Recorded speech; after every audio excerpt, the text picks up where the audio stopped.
In this video, I'm going to compare an FRFR speaker setup to a real amplifier setup with the Headrush Pedalboard.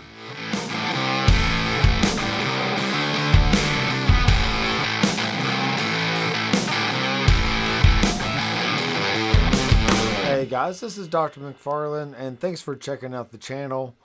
My voice is a little under the weather. I'm not really sure what's going on. Maybe it's allergies. Maybe it's just working outside, mowing the grass. I'm not really sure, but we're going to make it through this video, okay? So what I have here is an FRFR speaker and a Quilter 101 mini reverb set inside a Block Dock 10 TC. So I want to try and mimic a live stage setup. So maybe you have an FRFR speaker in front of you, but you still want to get a real amplifier sound on stage kind of behind you where it normally would go. So I'm going to be using the Headrush Pedalboard with the alternate output method.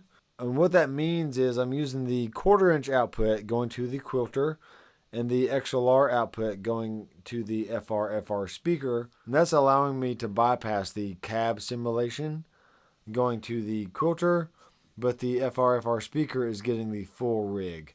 So on how to do that, you want to go to Global Settings. On page 1, you have alternate output source. I have mine currently set to cab input, and what that means is the full rig is going to the Quilter amp, but it stops at the cab input. All right. And some of the other settings that you might want to play around with is if you have it set to amp input, that means the amplifier is bypassed and only effects that go before the amp is being sent to the Quilter. So in this situation, if I had the black op on, this is what that would sound like.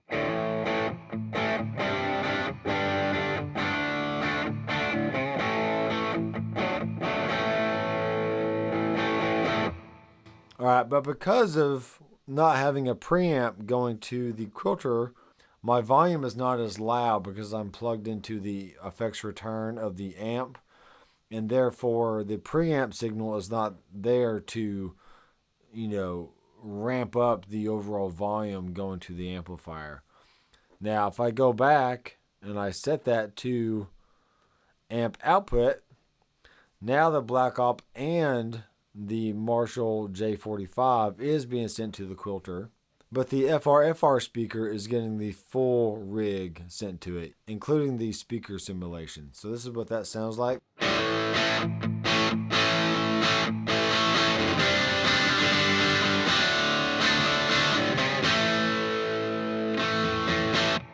So that might be a cool setup for you guys that want to have your effects going to the front of house, but you want your stage volume just to have overdrives and your amp acting as the preamp, and basically your wet effects going to your real amplifier. All right. So another advantage of doing the global settings alternate output source is you can go to global EQ, and you can actually EQ your XLR output different from your amp line output.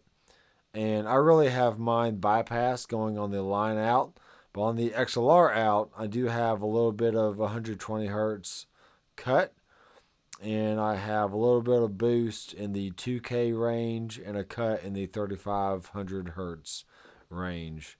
So that's just allowing me to shape the overall tone coming out of the XLR, and then my amp tone is just getting whatever the sound of the preamp section is. And in this case, that's the J45 from Marshall. All right. All right, so here it is with both speakers totally dry with just the amp.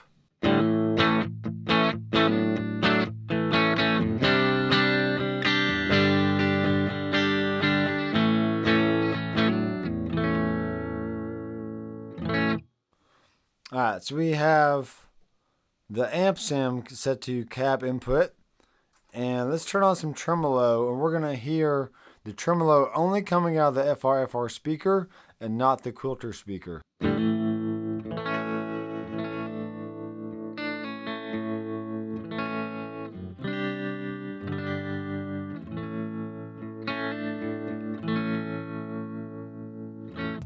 let's turn on some delay.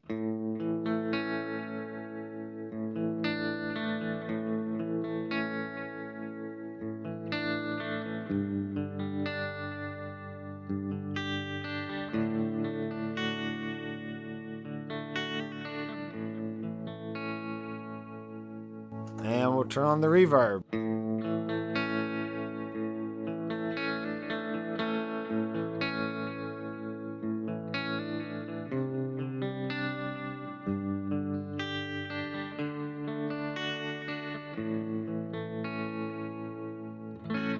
Alright, cool. So now let's turn on the black op, and we're going to hear the distortion coming out of the quilter and the full rig coming out of the FRFR.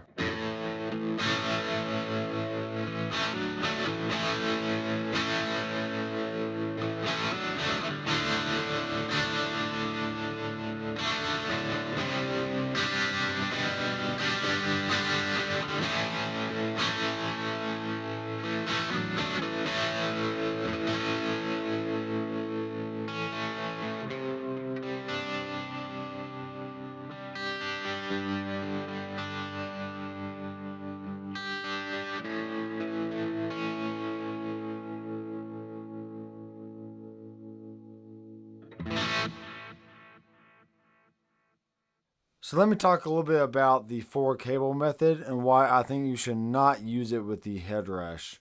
So when you insert an effects block, what that does is it kills the tails feature between rigs and scenes. It basically just kills all the tails, alright?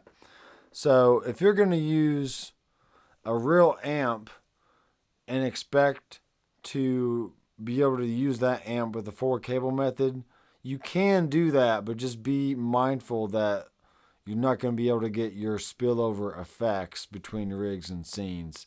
And that kind of defeats the purpose of having the Headrush in the first place, is when you switch between one rig to the next, you get all that spillover with your delay and your reverb, and that's what makes it sound so good.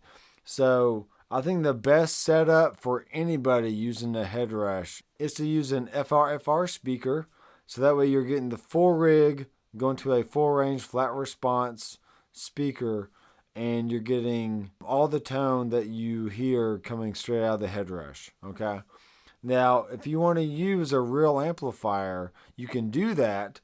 Just know that you need to plug it into the effects return of your amp. So you're using the preamp section and taking advantage of all these great amplifiers that come with the Headrush. And you're using this as the initial tone, and then you're using your tube amp or solid state amplifier for the power amp section, and you're also using it for the actual speaker sound, and you're bypassing the cab simulation that comes on the Headrush.